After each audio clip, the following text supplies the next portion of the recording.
অষ্ট রাগের লক্ষণে তি শব্দে তৃপ্তি করে হরিগুণ রসে আর প্রীতির কথা কহে দ্বিজ চণ্ডীদাসে নিতাই গৌর হরি ব্যাস এই মতো করে সাধুভক্ষণ করালো করে দিয়ে এইবারে সারাদিন স্বামী স্ত্রীর পাশে কি করছে একটুখানি ফল খাইয়ে দিয়ে আর একটুখানি রামায়ণ মহাভারত ভাগবত গীতা ইত্যাদি ইত্যাদি পাঠ করে করে শোনাচ্ছে ইত্যাদি পাঠ করে শোনাচ্ছে এইবারে শোনাতে শোনাতে মাঝে মাঝে মাঝে মাঝে স্বামী বলছে ওগো মাধবী একটা কাজ করি সারাদিন তোমাকে শুধু আমি রামায়ণ মহাভারত এই সমস্ত ব্যাখ্যা করলাম এইবারে তোমাকে একটু শ্রবণ করাই একটা ভালো বৈষ্ণব সঙ্গীত বৈষ্ণব কথা বলি মানে কি স্বামী কি বলছে বৈষ্ণবরা ভগবানকে দর্শন করেছিলেন সেই দর্শন করে দর্শনের কথা অনুভূতির কথা কলমে লিখেছেন কবিতা আকারে লিখেছেন সেইটা একটু সুর সহযোগে তোমার শোনাই স্বামী তুমি যেটা ভালো বুঝবে ব্যাস এই যখন বলেছে আজকে বৈষ্ণব পদাবলী শোনাচ্ছে ভজ রে মনা শ্রীনন্দের নন্দন অভয় চরণার ভিন্দরে আর ভজ রে মন শ্রীনন্দের নন্দন ভজ রে মন শ্রীনন্দের নন্দন আর ভজ রে মন শ্রীনন্দের নন্দন ভজ রে মন শ্রীনন্দের নন্দন অভয় চরণার ভিন্দরে দুর্লভ মানব জনম শত শনে দুর্লভ মানব জনম শত শনে দুর্লভ মানব জন্ম শত শনে তারা হয়ে ভব সিন্ধুরে আর ভজ রে মন শ্রীনন্দের নন্দন ভজ রে মন শ্রীনন্দের নন্দন আর ভজ রে মন শ্রীনন্দের নন্দন ভজ রে মন শ্রীনন্দের নন্দন অভয় চরণার ভিন্দরে শীত আতপ বাত বরিশন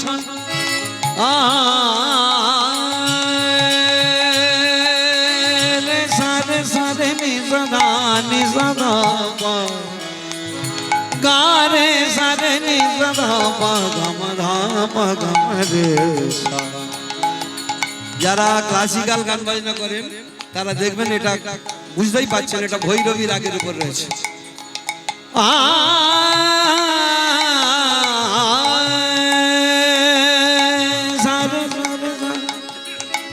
গারে সারে নিসদা গম ধাম ধাম পদ পদ পম পগম ধাম গম রে সা। সরে গম গরে সা রে গম গরে সা পম গম পদ পম গম গম পদ পা পম গম পদ পম গম গম পদ পা সনি ধনি সরে সা ধনি ধনি সরে সা গগনে সরে নিসা গগনে সরে নিসা গগনে সরে নিসা গগনে সরে নিসা সরে সনি সনি ধনি দ পদ পম পম গম গরে গরে সরে সা সরে গম পদ নিসা। শীত আতপ বাত বরিশন হে দিন জামিলি জাগিরে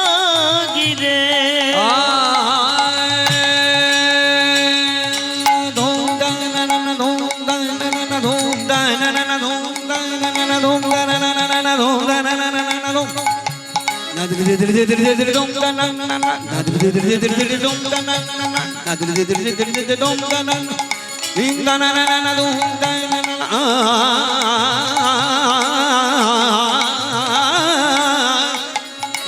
শীত আতপ বাত বরিশন এদিন জামিনী জাগিরে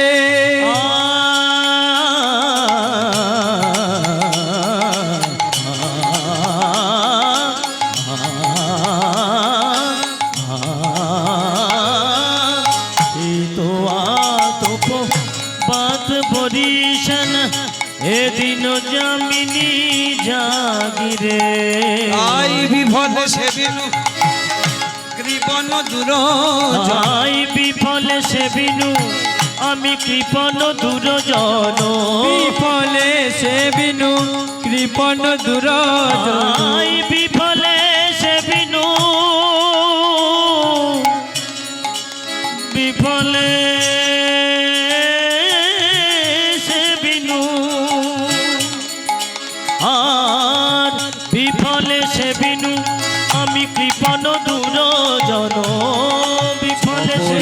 সুখ লব লাগি।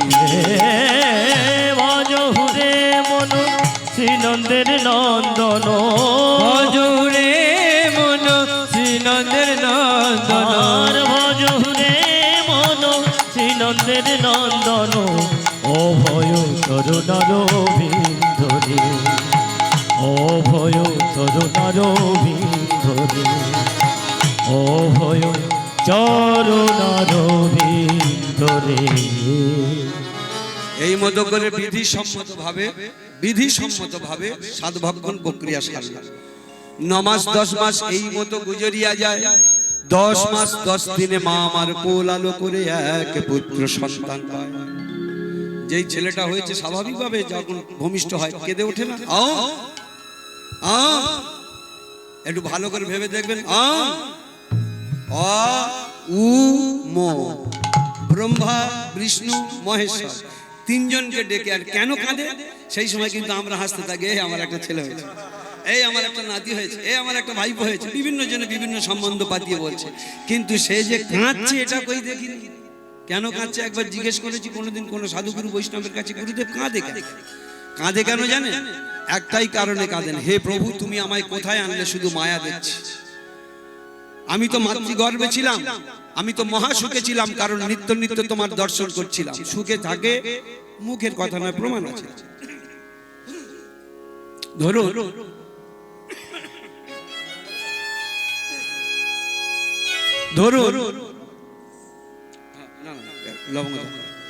ধরুন আমাদের কেউ যদি আমরা শীতকালে 5-10 ঘন্টা রাত্রেবেলা জলে গলা পর্যন্ত ডুবে থাকি, পরে 2-4 দিন পরে কি হবে? নিউমোনিয়া, ব্রঙ্কাইটিস শুরু হয়ে যায়। এই ছেলেটা 10 মাস 10 দিন গর্ভ সলিল মানে জল, 7টা পর্দা দিয়ে একটা ব্লাডার তৈরি, তার মধ্যে এই ছেলেটা রয়েছে। তখন কোন রোগ আছে? সেই জলের মধ্যে বেঁচে রয়েছে। এই কারণে তো নারায়ণ কখন? ওই কারণে নর আয়ন, অয়ন, নর অয়ন। যখন নার শব্দে জল আর অয়ন শব্দে বাসস্থান, যিনি জলে বাসস্থান করে শিশুটা ওই সময় তো জলে বাসস্থান করে, ওই কারণে ওই সময়টা নারায়ণ। হ্যাঁ, নারায়ণ ওই সময় সে নারায়ণের সঙ্গে যোগ থাকে। যেই একবার ভূমিষ্ঠ হলো কেঁদে উঠলো। যখন দেখবেন বাচ্চাটা জন্মালো তার কোনো ঘা পেঁচড়া গায়ে থাকে, একদম ফুটফুটে ফুলের মতো সাদা পরিষ্কার। হ্যাঁ, তারপরে তো এখানে এসে দেখা যাচ্ছে রং কালো হয়ে যাচ্ছে, গায়ে ফেঁজরা হচ্ছে, ফোঁড়া হচ্ছে, ঘা হচ্ছে, নানান রকম হচ্ছে। ওটা তো পৃথিবী দেশে আগে হয়েছে, কেন হয়নি? ভগবানের সঙ্গে যোগ ছিল, এই কারণে ভগবানের সঙ্গে যোগ ছিল। তারপরে এসে যখন নাড়ি কাটা হলো, সেইখান থেকে দেশে সমস্ত ঝামেলা ঝক্কর শুরু হয়ে গেল। নাড়ি কাটার পরে ঝামেলা ঝক্কর শুরু হয়ে গেল না? এই কারণে রামকৃষ্ণ পরমহংসদেব বলেছে, বুঝলেন, আমার কথা নয়, রামকৃষ্ণ পরমহংসদেব বলছেন, গর্বে ছিলাম, যোগে ছিলাম, ঘুমে পড়ে খেলাম মাটি, দাত্রীতে কেটেছে নাড়ি, আর মায়ার বেড়ি কিসে কাটি। কি সুন্দর না? রামকৃষ্ণ পরমহংসদেব বলেছেন, একদম সোজা গোদা বাংলা লোক, লেখাপড়া জানে না, মুখ থেকে যে কটা কথা বলেছে সেটাই এরকম মোটা বই হয়ে গেছে। রামকৃষ্ণ কথামৃত, কই লেখাপড়া জানতো? ভগবানকে ভজতে গেলে লেখাপড়া পড়া কিছু লাগে না, সুন্দর দেখতে হয় না, ভালো কুলে জন্মাতে হয় না, শুধু ভক্তি। এই যে হরিবাসরটা চলছে, এ টাকা খরচা হচ্ছে তো? কই টাকাটা মাংসের দোকান থেকে এসছে, মাছের দোকান থেকে এসছে, কোনো কেউ দেখেছে? এই যে ভোগ কেনা হয়েছে, দেখা যাচ্ছে হয়তো মাংসের দোকান থেকে টাকা এনে ভোগ কেনা হচ্ছে, কই টাকাটার কোনো জাত আছে? ঠিক তদ্রূপ ভগবানের কাছে এ সমস্ত কোনো কিছু নেই। সুন্দর দেখতে না, না না না না, সুন্দর যদি দেখতে হতো তাহলে হনুমানের নিশ্চয়ই স্ট্যান্ডার্ড রূপ ছিল না। ভগবানের চরণের ধারে কি করে ঠেসে বসে আছে। ভগবান শ্রীরামচন্দ্রের আদেশ, আমার পায়ের ধারে যদি হনুমান না থাকে আমি আর সীতা বসে থাকবো। আমাদের পায়ের ধারে হনুমান যদি না বসে থাকে তাহলে ক্যামেরা ছবি তুলবে না। যেখানে দেখবেন রামচন্দ্রের ছবি সেখানটা পায়ের ধারে হনুমান। আচ্ছা যদি বলেন উত্তম বাবু বড় কুলে জন্মাতে হয়, না, লাগে না, লাগে না। যদি বলেন বড় কুল মানে কি রকম? ভট্টাচার্যের ঘরে, ব্যানার্জির ঘরে জন্মালে, চক্রবর্তীর ঘরে জন্মালে তবে নাকি ভগবানের দাস হয়ে যায়। কে বলেছে? আচ্ছা বিভীষণের কি খুব স্ট্যান্ডার্ড কুল ছিল? রাক্ষস কুলে জন্মেছে, খুব স্ট্যান্ডার্ড কুল ছিল। সে কি করে ভগবানের এত বড় বন্ধু হলো? ওসব নয়, এমনি শাস্ত্রে বলছে বেদ বিদ্যা দুই কিছু নাহি জানতো, বেদ বিদ্যা দুই কিছু নাহি জানতো, সে যদি গৌরাঙ্গ করে সার নয়নানন্দে ভানে, সেই তো সকলেই জানে, সর্বসিদ্ধি করতলে থাকে। শুধু অকৃপণ প্রেম লাগালেই তিনি সন্তুষ্ট। ও সমস্ত আচার বিচার তার কাছে নেই। দেখবেন মা খুব ভালো ড্রেস করেছে, বিয়ে বাড়ি যাবে, বউ ভাত বাড়ি যাচ্ছে, বেশ কেমন সুন্দর খোপায় ফুল টুল লাগিয়েছে, ছেলেটাকেও সাজিয়েছে। এখন বাস একটু আসতে দেরি হচ্ছে বলে, মানে ভাড়ার বাস একটু আসতে দেরি হচ্ছে বলে ছেলেটা দুমদাম ভাবে মাঠে খেলছিল, খেলতে খেলতে হঠাৎ কিনা এখন ট্রেনে পড়ে গেছে, বুঝলেন, বাচ্চা ছেলে তো। কই মা সেই সময় ভাবে যে আমার এত জামদানি বা আমি বেনারসিটা পরে আছি, আমার ছেলেটাকে এই শাড়িটা খুলে এসে চেঞ্জ করে তো আবার ছেলেটাকে তুলি না। আগে ছেলে ট্রেনে পড়েছে, শাড়ি আগে নয়, আমার ছেলে আগে। তুলতে গিয়ে দেখা গেল বেনারসি ভর্তি, সেই ট্রেনের কাদা মায়ের গায়েও ভর্তি হয়ে গেল। শুধু একটুখানি আফসোস করে কি, ভগবান আমার মরণ হয় না? বলে না যে তোর মরণ হয় না, বলে ভগবান আমার মরণ হয় না, দেখো ফের আবার আমার শাড়ি চেঞ্জ করতে হবে, এত ঝামেলা। এই হচ্ছে মা গো, আমার মরণ হয় না, আমার মরণ হয় না। কি সুন্দর কথাবার্তা। মার ত্যাগ আলাদা। ভাজা বলো ভুজো বলো ভাতের সমান নয়, মাসি বলো পিসি বলো মায়ের সমান নয়, ভাই বলো ভগ্নি বলো ঘরণী কাঁদবে মাত্র 3 দিন, মা জননী কাঁদবে আমার বাঁচবে যতদিন। মা যদি মরে যায় শ্মশানেও হাড় থাকে পোঁতা, শ্মশান থেকে বলবে হাড় বাছার রইলি কথা। পুত্র হারার কি যে ব্যথা অন্য কি তা জানে, জেনেছিলেন মা কৌশল্যা যেদিন রাম গেল বনে। ভক্তমণ্ডলী মায়ের, তাই এই যখন 10 মাস 10 দিন হয়েছে, কোল আলো করে এক পুত্র সন্তান আসলো। যেই একবার ছেলে কোলে পেয়েছে, যে মা একটু আগে আছাড় খাচ্ছিল, স্বামী গো ডাক্তার ডাকো, বদ্যি ডাকো, অসহ্য গর্ভযন্ত্রণা সহ্য করতে পারছি না, সেই মা আর বুকে জ্বালা নেই, যন্ত্রণা নেই। কেন নেই? এতক্ষণ আগে তো ছটফট করছিল, আছাড় খাচ্ছে, জীবন যায় যায়। ছেলের কান্না যেই শুনেছে, মার মনে একবার প্রশস্তি এসে গেছে, আর কোনো ব্যথা বেদনা। কারণ নারীর নারীত্ব মাতৃত্বে, যে নারী না মা হতে পেরেছে তার বুকে কত ব্যথা একমাত্র সেই নারী জানে, আর তার ঈশ্বর জানে। কি হয় না? বেশি না, পরিণত বয়সে বিয়ে হোক, 4-5টা বছর বয়স, ইচ্ছা হচ্ছে বাচ্চা আমার নেওয়ার ইচ্ছা আছে, কিন্তু হচ্ছে না। এইবারে দেখবেন তালটা বাড়িতে কি অবস্থা হচ্ছে, কত হাসপাতালে টাকা খরচা করছে, ডাক্তারখানে টাকা করছে, কত ধানে মানত করছে, কত ধানে ঢিল মারছে, কত ধানে মাথা ঠুকছে, তার হিসাব নেই। কারণ একটা বাচ্চা দরকার। একটা বাচ্চা না থাকলে, ফুলের মতো শিশু না থাকলে না, সে মার সারা জীবনে কোনো শান্তি নেই। যত বড় বাড়ি হোক আর যত টাকা রোজগার থাকুক, নারীর নারীত্ব মাতৃত্বে, যে নারী না মা হতে পেরেছে তার বুকে কোনো ব্যথা নেই, বেদনা সব হাজার হাজার ব্যথা বেদনা ভেসে উঠবে তখন। এই তো কয়েকদিন আগে হোটেলে গান করতে গেছিলাম মাখাতে, সেখানে গান করতে গিয়ে সবে আসর থেকে বেরোচ্ছি, শেষ হয়ে গেছে গান, বেরোচ্ছি, একটা মেয়ে 28-30 বছর মেয়ে সামনে এসে দাঁড়িয়ে, দাদা আমার বাড়ি চল। আমি বলি তোর তো চিনতে পারলাম না, তুই কে? আমার সবে প্রথমে পরিচয়, তুই দাদা বলে তুই তঙ্কারি করছিস। তখন পরিচয় দিল, দেখা গেল দূর সম্পর্কে একটা বোন। আমি বলি ঠিক আছে যা, আমি ড্রেস পোশাক ছেড়ে যাচ্ছি। তা গিয়েছি, দেখলাম বেশ 3তলা বাড়ি, দেখি না এক ভদ্রলোক বসে আছে বয়স্ক মতো। আমি বলি এটা তো শ্বশুর? বলে না আমার নারায়ণ। আমি বলি সে কি? বলে আমার শ্বশুর নারায়ণের মতো, খুব ভালো। আমি বলি তাহলে তোর শিব স্বামীটা কোথায় গেল? বলে অফিসে গেছি। আমি বলি আমার ভগ্নিপতিটা নিশ্চয়ই ভালো চাকরি বাকরি করে নাই, হাই ফাই বাড়ি করেছিস। বলছে দাদা কি রকম পদে আছে জানি না, তবে 80,000 টাকা মাইনে পায়। আমি শুধু একটা কথা বলেছি, তুই তো ফাটিয়ে কপাল করেছিস রে, নারায়ণের মতো শ্বশুর, শিবের মতো স্বামী। যেই এই কথাটা বলেছি না, দুটো পায়ে ধরে ঝরঝর করে জড়িয়ে ধরে আর কাঁদছে। দাঁড়া দাঁড়া দাঁড়া, ওঠো। কি হলো, কাঁদছিস কেন? চোখের জলটা মুছিয়ে দিয়েছি। সে কান্না থামে না, বলে দাদা বাড়ি দেখছিস, গাড়ি দেখছিস, শিবের মতো স্বামী, নারায়ণের মতো শ্বশুর, কিন্তু ভগবানের কাছে কি অপরাধ করেছিলাম? এই পোড়া পেটে 10 বছর বিয়ে হয়েছে, আজও পর্যন্ত একটা বাচ্চা পাইনি, শুধু সোনার সংসার আমার শ্মশান হয়ে আছে। 10 বছর বিয়ে হয়েছে, পোড়া পেটে আজও পর্যন্ত বাচ্চা এলো না, আমি সোনার সংসার শ্মশান হয়ে রয়েছে। দেখেছেন নারীর নারীত্ব মাতৃত্বে, যে নারী না মা হতে পেরেছে তার বুকে কি ব্যথা। যাক, ছেলেটাকে কোলে কোলে তুলে নিয়েছে। খোকা খোকা, গোটা কত চুম্বন করেছে, চুম্বন করে কানটা মুখের কাছে এনেছে, মুখের কাছে এনে খোকা আমি তোর মা, আমি তোর গুরু, তোকে গর্বে ধরেছি। আর আজকে তোমার আমি আরেকটা গুরু হলাম, কি জানিস? এখন কোনো আওয়াজ তোর কানে পৌঁছায় না, পশু পাখি কীট পতঙ্গ কোনো আওয়াজ পৌঁছায় না। আমি মা হয়ে তোর কানে আওয়াজ দিলাম, হরি বল হরি বল হরি বল হরি বল হরি বল হরি বল। বড় হলে বাবার মতো হরিওয়ালা পাখি হবি তো, হরি নামের ফেরিওয়ালা হবি তো। আমারও সেই ইচ্ছে, আমিও যেন তোর হরি নাম ফেরিওয়ালা হতে দেখি। মা আমার ছেলেকে নিয়ে গান শোনাচ্ছে, মুরলি মনোহর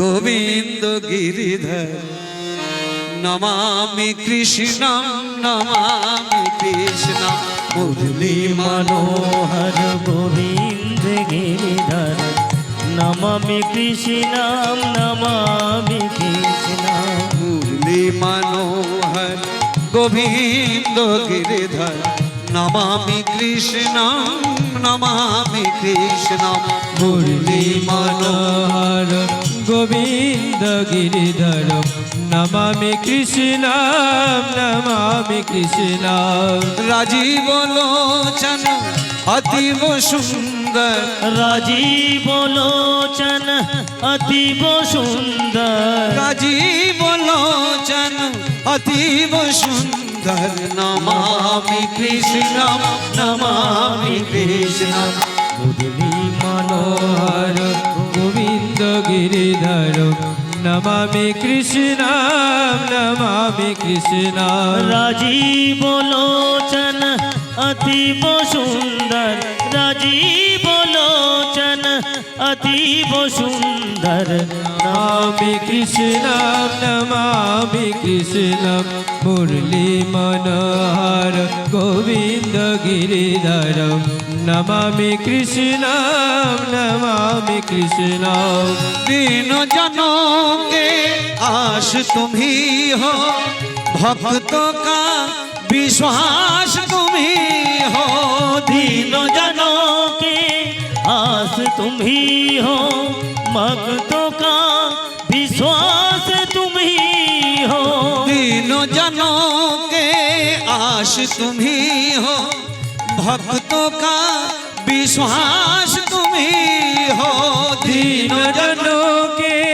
आश तुम ही हो भक्तों का विश्वास तुम ही हो योगी साधक आराधक के अंतर का आभास तुम ही हो योगी साधक आराधक के यंत्र का आभास तुम ही हो योगी साधक आराधक के अंतर का आभास तुम ही हो योगी साधक आराधक के यंत्र का आभास तुम ही हो है सृष्टि सारी तुम ही पे निर्भर है सृष्टि सारी तुम ही पे निर्भर है सृष्टि सारी तुम ही पे निर्भर नमामि कृष्णं नमामि कृष्णं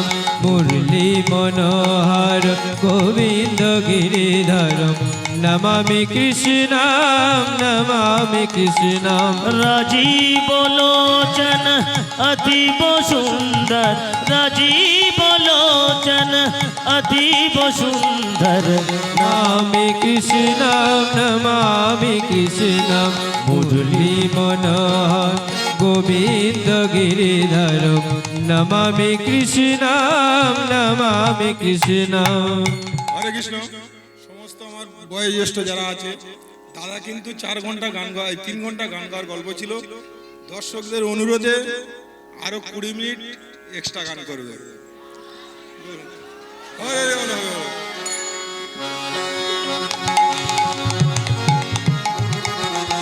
नमामि कृष्णं नमामि कृष्णं জয় রাধে। এখন এ তো গুরু দায়িত্ব দিয়েছে ভক্তমন্ডলী মায়েরা, কোনো ব্যাপার ছিল না। ব্যাপারটা কি জানে, আমার আগে থাকতে কাকদ্বীপে বায়না নেওয়া ছিল, আর এই বায়নাটা আমি এক পালা করে গান গাইতো দিনে, আর জহরদার কাছে বোধহয় আমার এই দাদা ধরেছে। আচ্ছা আচ্ছা, এখন বলে উত্তম বাবু তুমি আমার এই অন্তত একটার পারো না, একটা করে দাও, তুমি যে টাইমে বলবে সেই টাইমে করবো। তা আমি তখন বলেছিলাম যে আমি কিন্তু একটা থেকে গাইবো, 3 ঘন্টার বেশি একটুও গাইতে পারবো না। তাই এইখানে একটা থেকে 4টে পর্যন্ত আমার গাওয়ার কথা। তাই আবার দাদা যা ফেললো, আমার ওদিক সমস্যা নেই, কিন্তু সমস্যা হলো গানটা যদি না থাকতো এখানে 4 ঘন্টাটা আমার কোনো ব্যাপার নয়। এদিকে 4 ঘন্টাই গাইতে হয়, অন্যান্য দিকে 3 ঘন্টা গান হয়, এখানে 4 ঘন্টা গান আমি জানি। কিন্তু ব্যাপারটা হলো ওখানে যত দেরি করবো না একটু রিস্ক নেই, আর ছোটাছুটি করতে গিয়ে জীবনটা বিসর্জন দেবো, এই আর কি। নিতাই গৌর আপনারা আশীর্বাদ করুন। আমি দাদা 10 মিনিট আমি করে দেবো বা 15 মিনিট করে দিচ্ছি, এর মধ্যে নিয়ে চলে আসুন, ঠিক আছে? হ্যাঁ, রাজীব লোচন অতীব সুন্দর, রাজীব লোচন অতীব সুন্দর, রাজীব লোচন অতীব সুন্দর, নমামি কৃষ্ণম নমামি কৃষ্ণম মুরলী মনোহর গোবিন্দ গিরিধর, নমামি কৃষ্ণম নমামি কৃষ্ণম, নমামি কৃষ্ণম নমামি কৃষ্ণম, নমামি কৃষ্ণম নমামি কৃষ্ণম, নমামি কৃষ্ণম নমামি কৃষ্ণম। হরি বল, হরি বল। এই মতো তার কর্ণে গানও শুনিয়ে দিল, দিয়ে বলছে খোকারে তুই বড় হলে আমার হরিবালা পাখি হবি, তবে খোকা এমন হরিবালা পাখি যেন হোস না তোর শুধু বিষয়ে মন থাকবে। হ্যাঁ, তন কো যোগী সব করে মন কো যোগী কই, সবাই দেহকে সাজাতে চায়। ওই যে 2 টাকার মাটি, গেরুয়া মাটি না, একটু হাতে জল দিয়ে গুললো, ফ্রি জল, হাতে জল দিয়ে গুললো, দাদের সঙ্গে তিলক করলো, পথে ঘাটে দেখি বেড়াচ্ছে আমি কত বড় বৈষ্ণব, কিন্তু মুখে কাঠ পিঁপড়ের মতো বিষ রেখে দিয়েছে। একটুকুনি ছোট্ট জায়গায় কামড় খায়, কিন্তু সারা বডিতে খবর হয়ে যায়। কাঠ পিঁপড়ে দেখেছে, একবার এক জায়গায় কামড় খায়, সারা বডি জ্বালা ধরিয়ে দেয়। ঠিক এই রকম হলে বৈষ্ণব হওয়া যায় না। এমনি বলছে উত্তম হইয়া আপনারে মানে তৃণাধম, 2 প্রকার সহিষ্ণুতা করে বৃক্ষ সম, বৃক্ষ যেমন কাটিলেও কিছু না বলয়, শুকাইয়া মইলে কারে পানি না মাগয়, যে যাহা চায় তারে দেয় আপন ধন, ধর্ম বৃষ্টি সোহে আনের করহে রক্ষণ, উত্তম হইয়া বৈষ্ণব হবে নিরভিমান, জীবে সম্মান দেবে জানি কৃষ্ণ অধিষ্ঠান, এই মতো হইয়া যেবা কৃষ্ণ নাম লয়, তবে তো শ্রীকৃষ্ণ চরণে তার প্রেম উপজয়। হরি বল, হরি বল। তাই গৌর হরি বল। কৃষ্ণ প্রেম এত সোজা নয়। অনেকে কথায় কথায় বলে না, অত ঘটা দেখাচ্ছিস কেন? ওরে অন্তরে ভক্তি থাকলে সবকিছু হয়ে যায়। খানার জল গঙ্গা হয়ে যায়। মন যদি হয় চাঙ্গা, খানার জল গঙ্গা। ও মন চাঙ্গা হলো না আর খানার জল গঙ্গা হলো না। বলে আপনারা দেখবেন, গীতা তো পড়েন সবাই, গীতার কত অধ্যায়ে ভক্তি যোগটা আছে জানেন? ভক্তি, ওই যে ভক্তি ভক্তি করে, ভক্তি থাকলে সব হবে। গীতার 12 অধ্যায়ে ভক্তি যোগ, তাহলে ওটা তো প্রথম অধ্যায়ে থাকতে পারত। প্রথম অধ্যায়ে ভক্তি যোগ থাকলো, সবাই পড়ে ভক্তি টক্তি একবার গড় গড় হয়ে যা কিছু করলো সব ঠিকঠাক হয়ে গেল, তা নয়। ভক্তি যোগ আছে 12 অধ্যায়ে, 12 অধ্যায়ে। এখন এতগুলো সিঁড়ি ভেঙে ভেঙে তবে ওই জায়গায় ওই কথাটাকে বাংলায় করেছে। এটা উত্তম হইয়া আপনারে মানে তৃণাধম, 2 প্রকার সহিষ্ণুতা করে বৃক্ষ সম, বৃক্ষ যেমন কাটিলেও কিছু না বলয়, শুকাইয়া মইলে কারে পানি না মাগয়, যে যাহা চায় তারে দেয় আপন ধন, ধর্ম বৃষ্টি সোহে আনের করহে রক্ষণ, উত্তম হইয়া বৈষ্ণব হবে নিরভিমান, জীবে সম্মান দেবে জানি কৃষ্ণ অধিষ্ঠান, এই মতো হইয়া যে বা কৃষ্ণ নাম লয়, তবে শ্রীকৃষ্ণ চরণে তার প্রেম উপজয়। হরি বল। খোকা তুই জানো এমন বৈষ্ণব হোস না। ওরে জ্ঞান भक्ति में ना कुछ देखा, ना कुछ देखा पोथी में, कबीर दास कहे सुनो भाई साधक, जो कुछ देखा सब रोटी में। জ্ঞান ভক্তির কিছু দেখছি না, সব যা দেখছি রুটি রোজগারের জন্য দেখছি। বলে মা আমার এই কানে এই মন্ত্রটা দিচ্ছে। ছেলেটা বাড়তে বাড়তে বাড়তে বাড়তে বেশ কেমন সুন্দর 6 মাস বয়স হয়েছে, একটা সংসার সুখে জড় হয়েছে। বাহ! তাই এমন সময় কি করেছে মা আমার, ওই যে বংশ পরম্পরা যে ট্র্যাডিশনটা সেটা ঠিক রেখেছে। কি রকম? স্বামী 2-4 জন বৈষ্ণব নিমন্ত্রণ করো, তাদের সেবা দিয়ে সেই সেবার উচ্ছিষ্ট অন্ন ছেলের মুখে দিয়ে আজকে প্রথম নাম রক্ষণ করছে। কি নাম রক্ষণ করছে? তোর নাম রঘুনাথ। নিয়ম হচ্ছে অন্নপ্রাশনের দিনে নাম রাখতে হয়। নিয়ম হচ্ছে অন্নপ্রাশনের, যে যা নাম মনে মনে সংকল্প করো, কিন্তু নাম রক্ষা করতে হয় অন্নপ্রাশনের দিনে। আজকে থেকে তোর নাম হোক তুই রঘুনাথ। এই রঘুনাথ কিনা একদিন ভগবানকে উপরে থাকতে দেবে না, সোজা নিচে নামিয়ে নেবে। তবে কিসের জন্য জানেন?